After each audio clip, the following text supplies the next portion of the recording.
বেশিরভাগ চিঠি প্রেমে ব্যর্থ হওয়ার ইতিহাস। একটা চিঠি আছে ঢাকা মেডিকেলের এক ছাত্রীর, সে পরীক্ষায় ফেল করে আত্মহত্যা করেছে। একটা ক্লাস 10-এর মেয়ের চিঠি আছে, মা বকা দিয়েছে তাই অভিমান করে আত্মহত্যা করেছে। প্রিয় নায়কের অকাল মৃত্যুতে কষ্ট পেয়ে একজন তরুণ নিজ গলায় ফাঁস দিয়েছে। আমি অবাক হচ্ছি মানুষ কত ক্ষুদ্র কারণে আত্মহত্যা করে।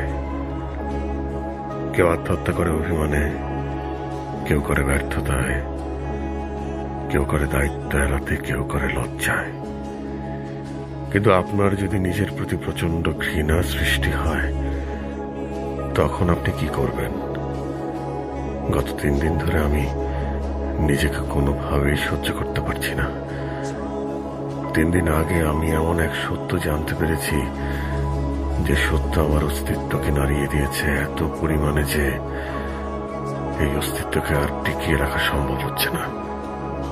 আমার বুকে নিজের জন্য এত ঘৃণা জমেছে যে সেখানে আর কোনো জায়গা বাকি নেই। আমার নিঃশ্বাস নিতে কষ্ট হচ্ছে, প্রচন্ড কষ্ট।